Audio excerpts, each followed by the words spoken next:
بسم الله الرحمن الرحیم. خواهران عزیز، درس دیگر عقیده است. الله همین کتاب را تا به آخر رسیدن را به همان نصیب کند انشاءالله. امروز از موضوعهای مهم دیگری هست برای آنهایی که درباره عملها و این چنین درباره عاقبتشان بعد از این دنیا، یعنی حالتی برزخ، فکر زیاد میکنن. همین گونه سوال ها خیلی زیاد است. همین خیلی خواهرایی که میپرسن که ما کجا میرویم، یا که ارواح مرده ها پس از مردن کجا میروند، تا روز قیامت حال ما چی خواهد شد. همین گونه سوال ها خیلی زیاد است. الله نصیب کرده باشد و اگر وقتمون باقی ماند همین موضوع رو وسیع‌تر میگیریم. اما پیش از داخل شدن به این موضوع دو سه موضوع کوتاه حقیقت هست که در کتاب که گفته شده است، اگرچه الان اونقدر هم ضرور نباشد، به هر حال گفته میگذاریم. امام طحاوی میگویند و نرى المسح علی الخفین فی السفر والحضر کما جاء فی الاثر. و مایان اهل سنت و جماعت جایز میدانیم مس کشیدن به مسی را، مسی میگویم خف هست در زبان عربی، چی مسافر باشیم چی مقیم باشیم، در وطن خود باشیم.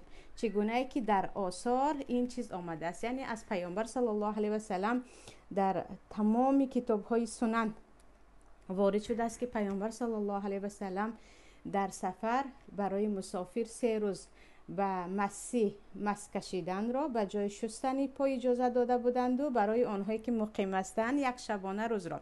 این را چرا اینجا ذکر کردن؟ یعنی اگر سوال شود که استاذه مسئله مس کشیدن و مسحی به موضوع عقیده چی رابطه دارد؟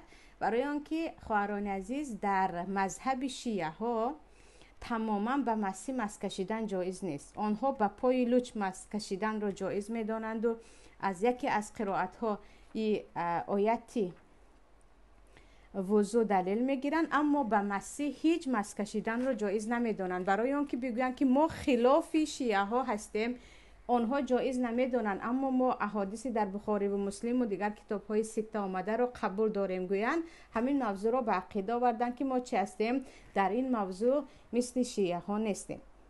بعد از این میگن والحج والجهاد ماضیان مع اولی الامر من المسلمین برهم و فاجرهم الى قیام الساعه لا یبطلهما شیء ولا ینقضها.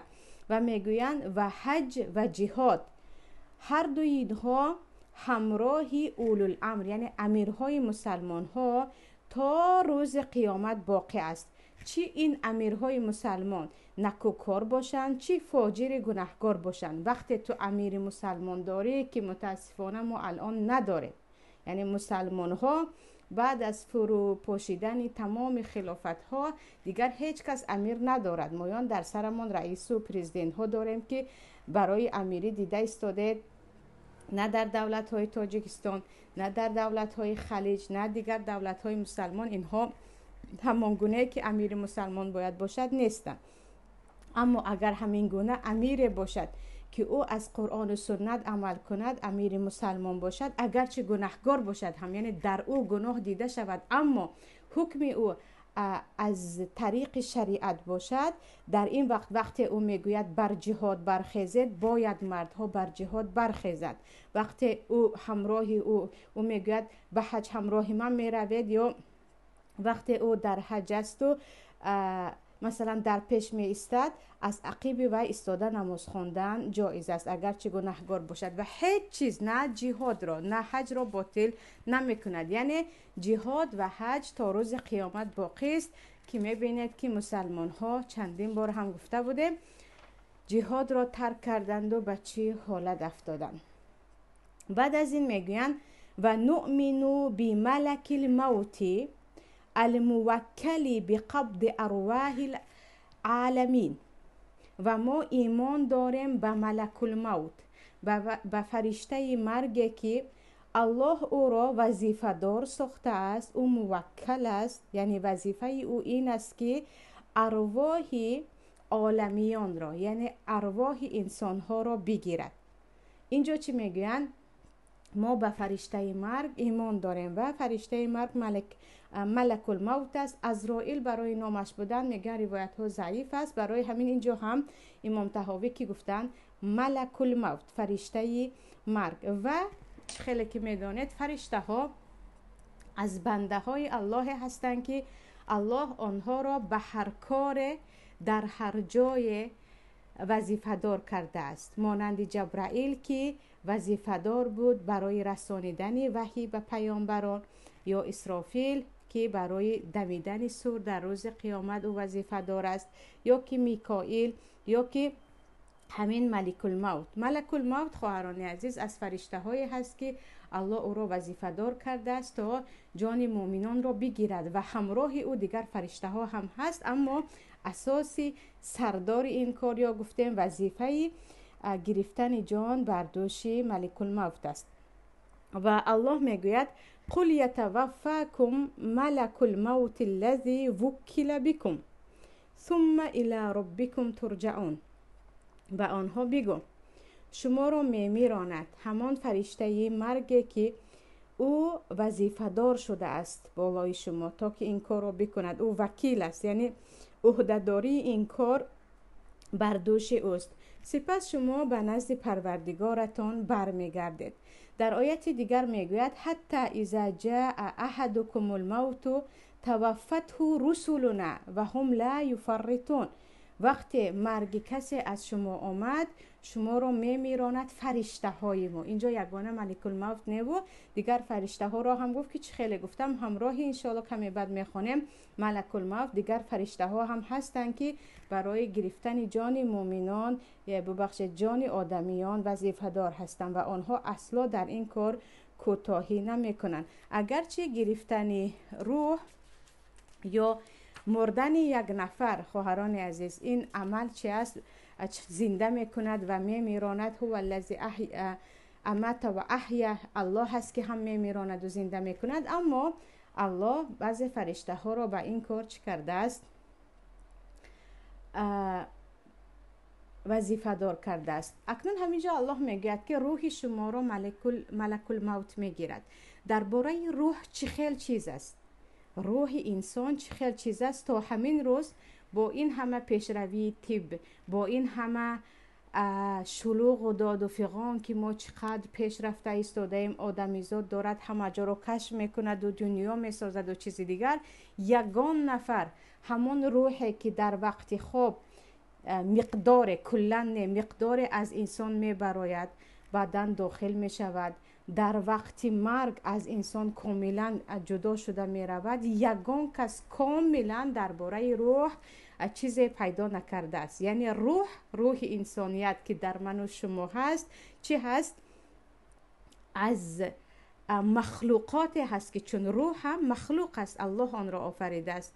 روحی که در جسم من و شما هست از مخلوقات هست که ماهیت آن را، چگونگی آن را کسی درک کرده نتوانسته است. یعنی چه خیل در خوابمون بیرون می شود، چه خیل بازگشته بیدار می شویم می آید، چه خیل در شکم مادر بعد از 4 ماهگی به کودک داخل می شود و این را کسی تا حال کشف کرده نتوانسته است. اما درباره‌اش از اینجا گفته می شود که روح مخلوقی هست که او از نورانی هست و خفیف است. خفیف چی میگیم؟ خیلی چیزی سبک است و همون گونه که آب در شیشه داخل می شود روح هم در بدن انسان داخل می شود، یا میگیم همون گونه که شمشیر داخل غلاف می شود روح هم داخل جسم ما می شود و همچون ریختن آب به داخل شیشه روح ما به ما ریخته می شود و ما در حرکت هستیم.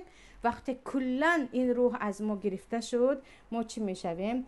دیگر این جسم ما هیچ قدر ندارد و انسانیت جسم انسان رو می داند که بدون روح هم وحشتناک است و هم به درد کسی نمی خورد و نزدیکترین ما از وقتی که روح ما کلن ما رو ترک می کند میخواهند که زودتر از ما خلاص شوند، چون روح رو ما در تاجیکستان در تاجیکی جان هم میگوییم،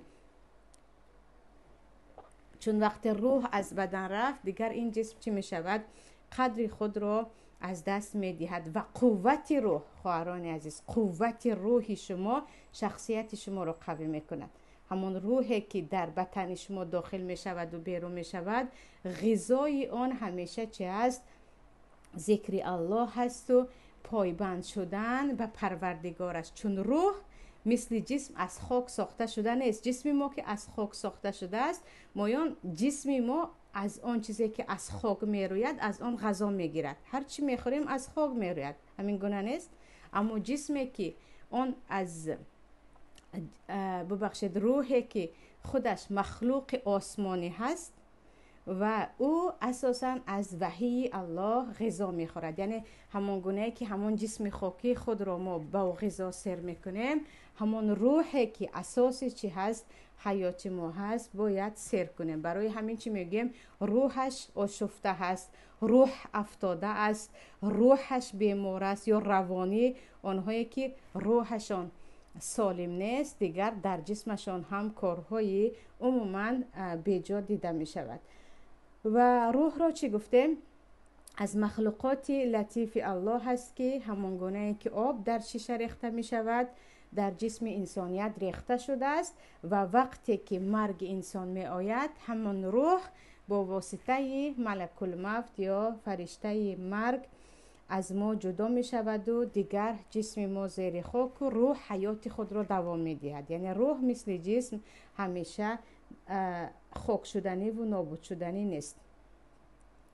و الله میگوید الله یتوفی الانفس حین موتها. این الله هست که نفس های شما را میمیراند در وقت مرگش.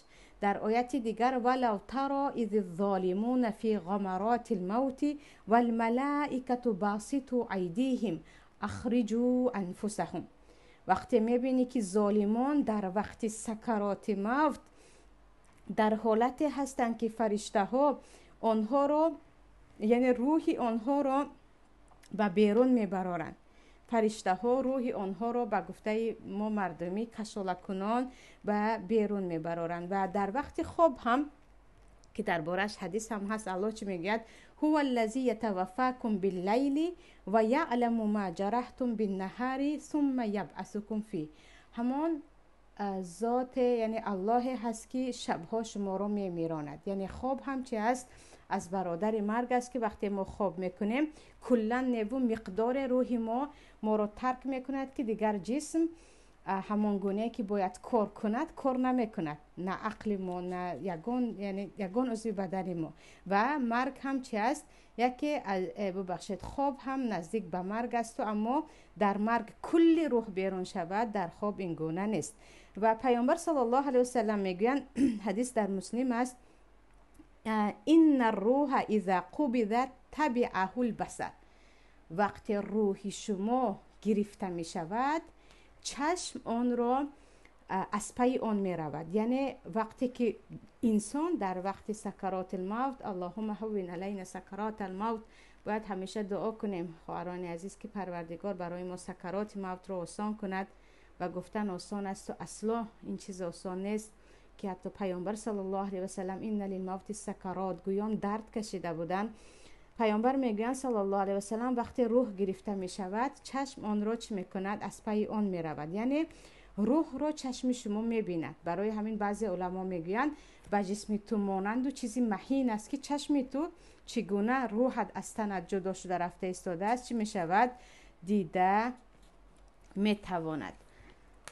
و اینجا وقتی ما گفتیم روح، بعضی علما میگویند نفس همان روح است، فقط بعد از دنیا رفتن همان نفس ما نامش روح می شود. در دنیا وقت زنده هستیم روحی که در جسم ما هست نامش همان نفس هست که الله چی گفته است؟ نفس المطمئنه و نفس لوامه و نفس اماره گویان، هر سه نمودش را در قرآن ذکر کرده است. یعنی روح انسان روحی هست که خیلی قوی هست با ذکر الله و با عمل کردن به گفته های الله و همیشه آرام است چون راضی هست به پروردگارش. و این چون این روح یا نفسی هست که او اگرچه مثل مطمئنه نیست، یعنی اینقدر تقوای بالا ندارد، به هر حال از گناه غمگین است و هر باره که گناه میکند خود را ملامت میکند. و روحایی هستند که از حیوان هم فرق نمیکنند و آنها اصلا درک نمیکنند که کی هستند و چی هستند و اماره هستند که همیشه چی میکنند؟ از پای گناه ها هستند و از پای عمل های بد هستند. و روح را چی گفتیم؟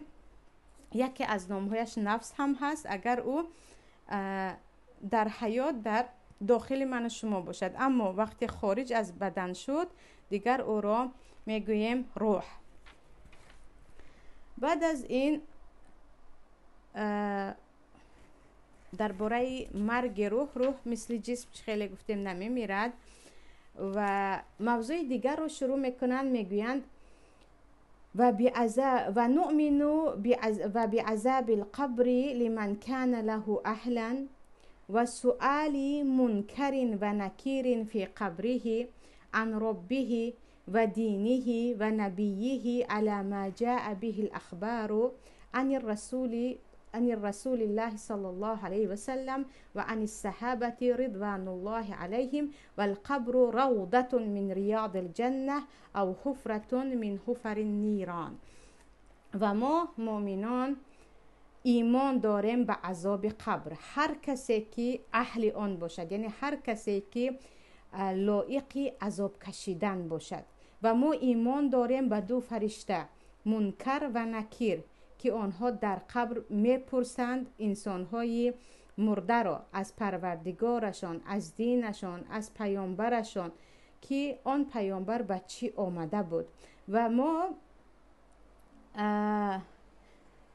و هر چیزی که درباره عذاب قبر و درباره منکر و نکیر آمده است از اخبار پیامبر، یعنی حدیث های پیامبر و از صحابه ها، همه آن را قبول داریم و ایمان داریم. و قبر یا باغ از باغ های جنت است یا چقوری از چقوری های دوزخ است. یعنی اینجا مسئله های خیلی خیلی مهمی عقیده را گفته گذاشتن. یکی ایمان آوردن به عذاب قبر، دیگر سوال و جوابی که در قبر می شود و از چی چیز می شود و این چونین درباره نعمت قبر که ما انسان های مؤمن در قبر در استراحت می شوند و این چونین درباره این که قبر شما شاید چقوری از چقوری های دوزخ باشد. درباره عذاب قبر خواهران عزیز، از آیت هایی که صراحتاً به عذاب قبر دلالت می کند همین آیت 45 و 46 سوره غافر است. الله می گوید و حاق بآل فرعون سوء العذاب. بعد از اینکه فرعون با قومش غرق شد به آنها عذابی بدترین عذاب رسید، یعنی آنها گرفتاری بدترین عذاب شدند. النار یعرضون علیها غدوا و عشیه، هم پگاهی و هم بگاهی آتش به آنها میرسد.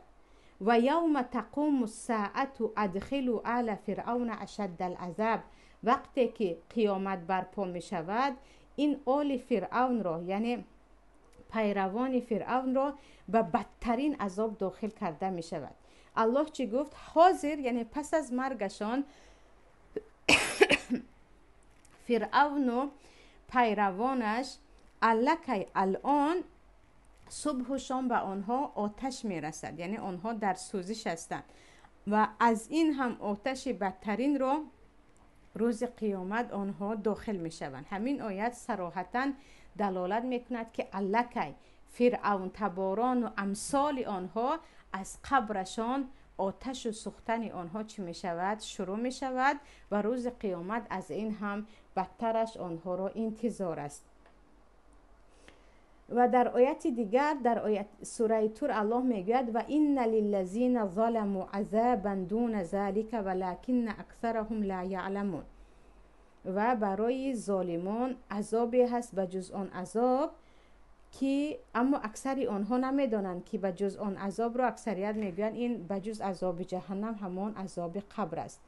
و اینجا خواهران عزیز اگر چی خیلی گفتم همین آیت سوره غافر 45 و 46 که درباره فرعون و آل فرعون می رود صراحتاً که اینها الان در سوزش هستند و بعداً بدتر داخل می شوند هست درباره عذاب قبر. اما در ما حدیث در مسند امام احمد و سنن ترمذی و ابن ماجه و اینها هست که حدیثی دراز است و پیامبر صلی الله علیه و سلم یگانه در همین حدیث کاملا حال بنده ها را پس از مرگ چی می شود بیان کردند.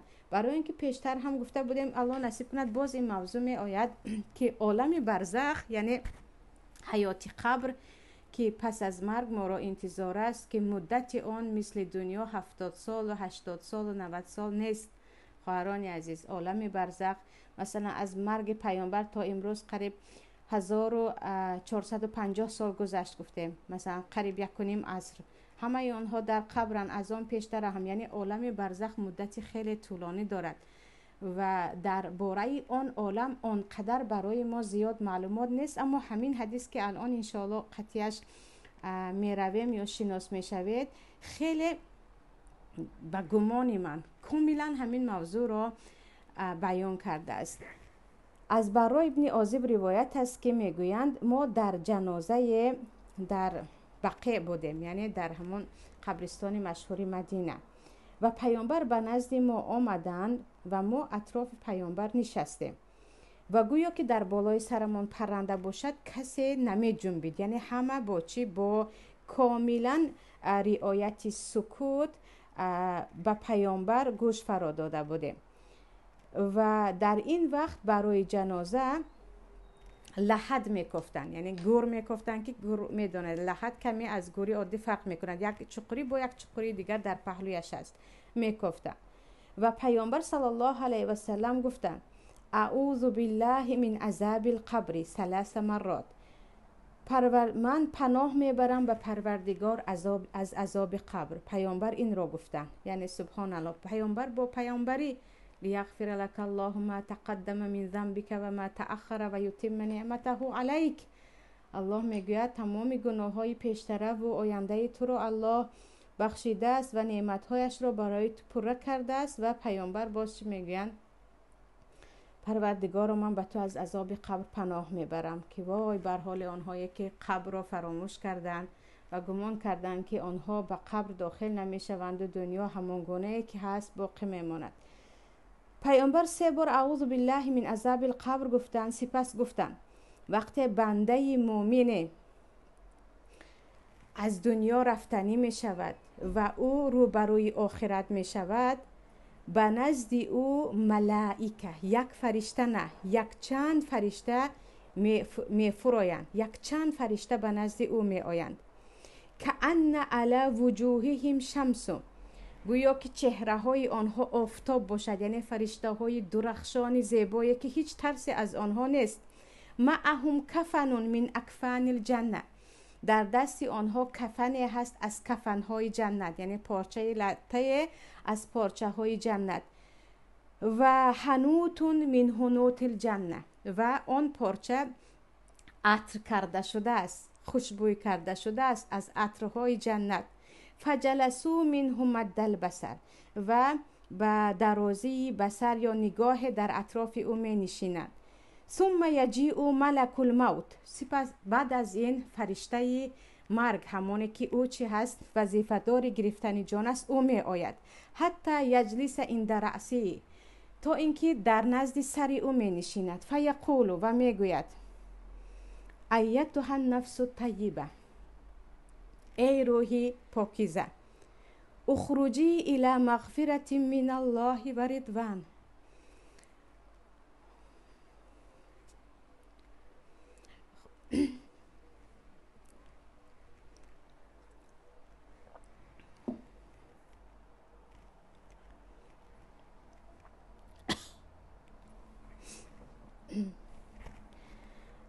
خارج شو به سوی مغفرت پروردگارت و رضاگی او. قال فتخرج تسیل کما تسیل القطره من فی السقا، و آن رو خارج می شود، یعنی از جسم آن انسان همون گونه که قطره آب از داخل شیشه خارج می شود، با همون آسانی روح هم از بدن او خارج می شود.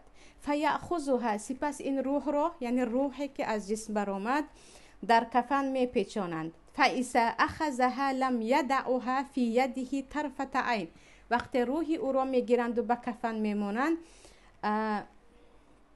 به اندازه یک نظر کردن هم نمی ایستند، یعنی زود او را می گیرند و در کفن میمانند، در همون کفنی که پر از عطر بهشت است، خود کفن از بهشت است. و یخرج منها کاطیب نفحة مسک وجدت علی وجه الارض، و آن یعنی همون روح مؤمن اینقدر بوی دارد، یعنی اینقدر خوشبوی هست که این گونه بوی خوشبوی رو بهترین عطرهای دنیا هم ندارن. یعنی روحی که روح طیب است، روحی که او در اطاعت پروردگارش بود، خوشبوتر از تمام عطرها هست. سپس آن روح را گرفته به بالا میبرایند. به هر جایی که میبرایند و در آنجا گروهی فرشته ها هست و چه خیلی میدانیم آسمان همش پر از فرشته ها هست، مگر اینکه فرشته ها میگویند ما هذه روح طیبه، این کدام روحی اینقدر پاکیزه هست. فیقولون، و فرشته هایی که در دست در کفن همون روح را دارند، و ما گفتیم چگونگی روح شاید به شکل جسممون باشد، شاید دیگر، این را الله میداند، میگویند فلان ابن فلان، این فلانی پسر فلانی هست، با بهترین نام هایی که او را در دنیا صدا میکردند. بعد تا اینکه به آسمان میبرایند و اجازت میپرسند که به آسمان یکم داخل شوند، به آنها دری آسمان گشاده میشود و هر یک فرشته که در آسمان ها هست برای این انسان همون بهترین تهنیت ها رو میگویند که چقدر بوی خوش است و این چی هست، این کی هست، تا اینکه به آسمان هفتم برآورده می شود و الله میگوید اکتبوا کتاب عبد فی علیین، شمایان کتاب این بنده مرا، عملهای صالح کرده این بنده مرا در علیین بنویسید، در کتابهای آسمانی بنویسید. و اعیدوه الی الارض، و خود این را به زمین برگردانید. فانی منها خلقتهم، من اینها را، یعنی من انسان را از زمین، از خاک آفریدم و در آن برمیگردانم و از آن بار دیگر روز قیامت زنده میکنم. و پیامبر میگویند سپس این روح به جسد برمیگردد و دو فرشته می آیند و این را می نشینانند، یعنی خواب رفتن، نشسته. با او میگویند من ربک، میگوید ربی الله، که پروردگارت است، پروردگار من الله میگوید. فیقولان له، دو فرشته میگویند ما دینک، دین تو چی هست؟ او میگوید اسلام است. میگویند کی هست آن مردی که آمده بود به نزد شما؟ او میگوید او پیامبر الله بود. و میگویند ما علمک، یعنی علم تو چی هست؟ او میگوید یعنی از کجا فهمیدی درباره چی، درباره شریعت عموما تو چی میدانی؟ او میگوید قرأت کتاب الله فآمنت به و صدقت، من کتاب الله را خواندم و آن ایمان آوردم و من آن را باور کردم. سپس صدای از آسمان می آید ان صدق عبدی، بنده من راست گفت. ففرشوه من الجنه، برای او تخت خواب در جنت آماده کنید. وفتحوا له بابا الی الجنه، در قبر او دروازه به سوی جنت گشایید. قال، سپس پیامبر گفتند فیأتیه من روحیها و طیبها، و به این انسانی که در قبر است از بویهای جنت و از باد یا گفتیم از شمالک جنت می آید و به او در قبرش چنان وسیع می شود که به اندازه که آن طرف را تقریبا دیده نشود. سپس به نزد او مرد زیبای می آید، شخص خیلی زیبا که با بهترین لباس ها هست، با بهترین عطرها هست. این انسان مرده میگوید و به این انسان مرده میگوید ابشر بالذی یسرک، تو را مژده میدهم، خوش خبر میدهم با چیزی که خیلی خوشحالت میکند. هذا یومک الذی کنت توعد، این همان روزی هست که تو وعده داده شده بودی، یعنی این همان روزی هست که به تو گفته شده بود در دنیا که این روز می آید، یعنی روز قبر می آید، روز مرگ و روز سوال و جواب می آید. اگر از اهل ایمان باشی این روزهای نعمت است. فیقول له، یعنی وقتی که اون انسانی خیلی زیبا و با لباس ها و با آن عطر و با آن جمال می آید و می گوید تو را خوش خبر می دهم، این انسانی مرده می گوید من انت، تو کی هستی؟ فوجهک الوجه الذی یجیء بالخیر، چهره تو چهره های هست که فقط با خیر می آید، یعنی از سیمای تو آشکار است که انسانی خوبی. او می گوید انا عملک صالح، من همون عملهای صالح تو بودم. سپس این انسان مرده باز در قبر دعا میکند یا رب اقیم الساعه حتی ارجع الی اهلی و مالی، پروردگارا قیامت را برپای کن تا اینکه من برگردم به نزد اهلم، یعنی آنهایی که خویش و تبار منند، نزدیکان من هستند و به نزد مالم که تو آن را به من میدهی. تا همین جا خواهران عزیز درباره مرگ یک انسان صالح پیامبر صحبت کردن. اگر به همین حدیث نگاه کنید که گفتم تمام علما همین حدیث را دلیل میگیرند، مرگ برای انسان مؤمن هیچ جای ترس ندارد. یعنی آنی که به الله ایمان دارد میداند مرگ از طرف الله است و آنی که برای آخرت زندگی میکند غمهای دنیا در نزد غم آخرت و غم قبر هیچ چیز نیست و او یقین میداند که مشکلی های دنیا پایانش چه است؟ مرگ است که آن هم مرگ هست که انشاءالله دیگر راحتی دائمی برای او شروع می شود. و پیامبر چه گفتن؟ وقتی تو مؤمن هستی، وقتی تو بنده خالص الله هستی، اصلا نباید از مرگ این گونه بترسی. ملک الموت به چهره نزد تو می آید که تو خود به نزد او می روی، یعنی با خیلی گفتن سیمای نورانی آفتابی و حتی هر یک فرشته که در آسمان ها هستند به آن روح پاکیزه تو نگاه کرده میگویند این کی بود که اینقدر بوی خوش دارد؟ این کی هست که شما با این احترام دارید او را به نزد پروردگار بالا میکنید؟ یعنی انسانی مؤمنه که به خاطر الله عمل میکند که هر انسان میداند به خاطر کی دارد عمل میکند. یعنی اصلا برای عملی ما به خاطر کی هست اثبات کردن کوشا نباشید. یعنی هرگز که من به خاطر الله کار دارم میکنم، عمل میکنم، این رو اثبات به کسی نکنید. وقتی شما به خاطر الله عمل میکنید همین کفایه است که الله خودش مجازات شما رو میدهد. یعنی یکی از مشکلی هایی که در ما هست، ما همیشه کوشش میکنیم کاری که میکنیم به خاطر الله بودنش رو دیگرها فهمند که ما رو تهمت بریا نزنند.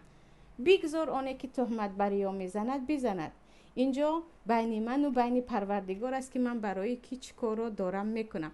و انسانی که زندگیش به خاطر الله هست که بل الانسان علی نفسه بصیرا ولو القا معاذیرا، میگوید در هر یک شما میدونید که شما برای کی چه زندگی میکنید، چه کار دارید میکنید، هزار عذر بیاورید هم بدونید که یعنی خیلی که عملهای صالحتان میگوید ابشر بالذی یسرک، یعنی مژده باد برای مؤمنانی که از دنیا میروند که دیگر پایان مصیبت ها است و چه است؟ اولی راحت است. و نباید انسان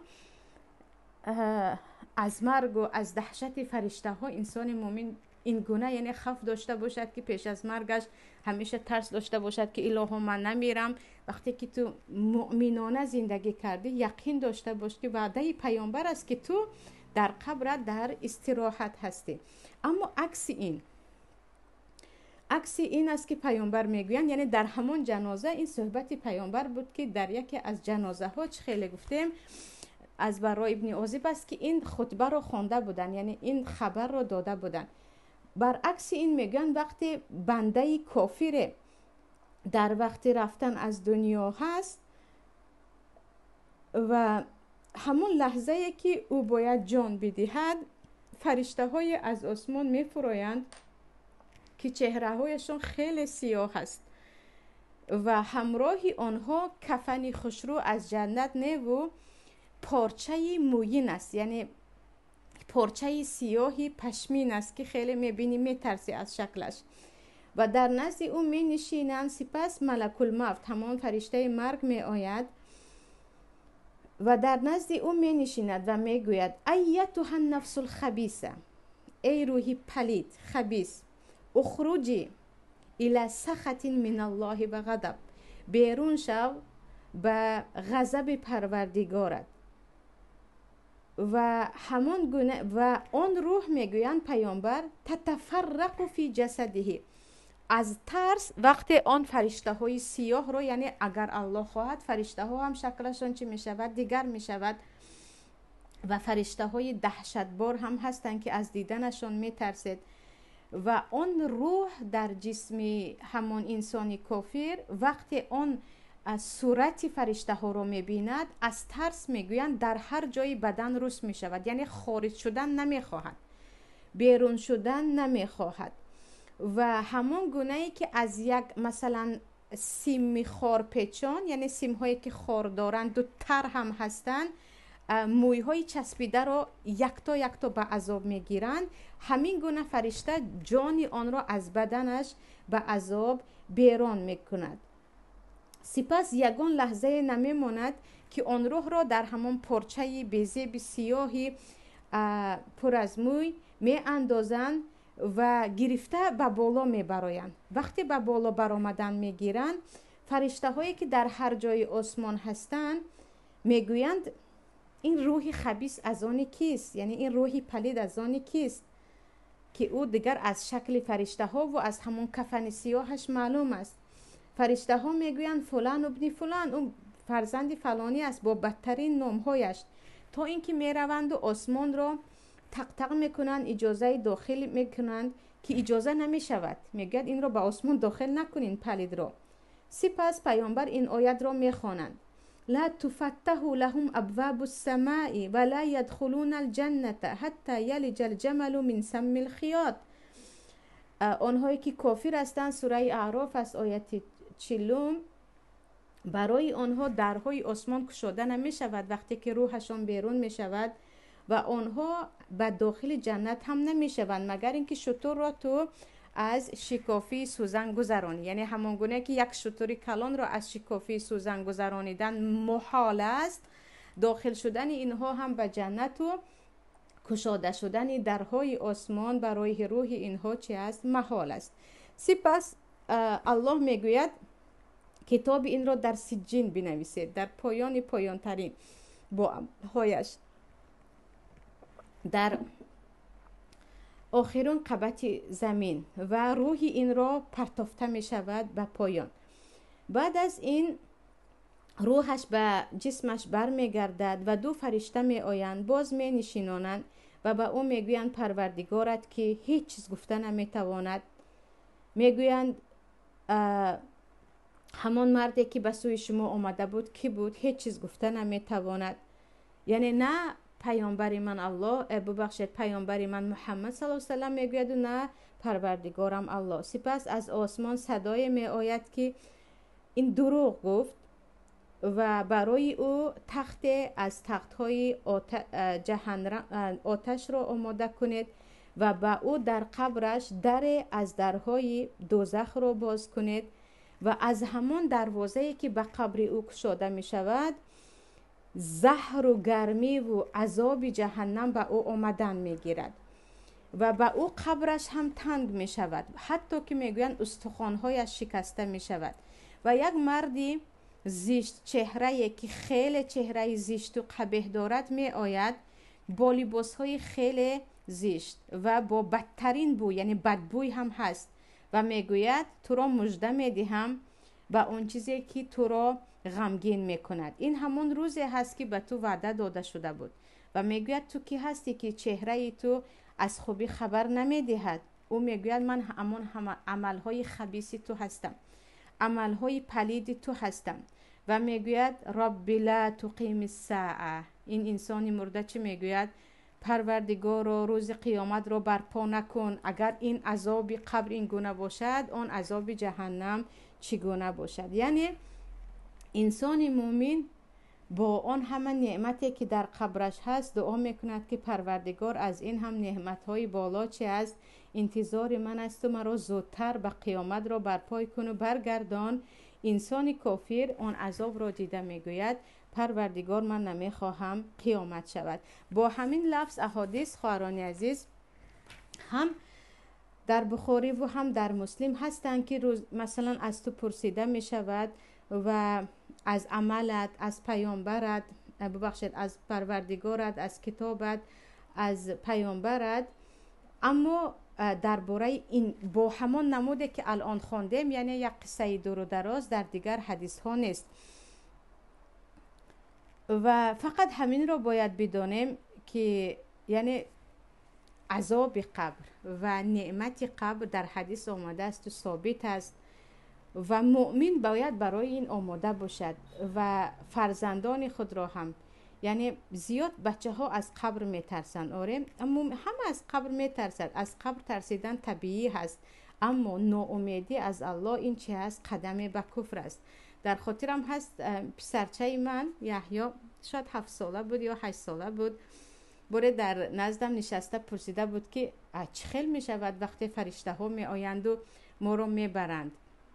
ما نمی ترسیم از فرشته ها. به همین گفته بودم که فرشته ها از من هم مهربانتر تو را صدا میکنند، با تو طور صحبت میکنند که خودت میخوای نزد آنها روی. یعنی فرشته ها اگر تو در دنیا مؤمن زندگی کردی، فرشته ها تو رو خیلی با یک مهربانی میبرند که خودت میگوی من میخواهم همراه شما بروم. یعنی نباید از این چیز مؤمن بترسد که در یادم هست بعد از اینکه گفته بودم تماما تغییر یافته بود. یعنی اگر چه کودک بود فکرش درباره مرگ و فرشته ها دیگر بود و مرگ یعنی برآمدن جان از جسم رو هم پیامبر چی گفتن؟ همان گونه که قطره آب از جان به پایان میریزد یا در گفتیم از شیشه پایان می شود، جان شما هم همین گونه به آسانی از جسمتون بیرون می شود.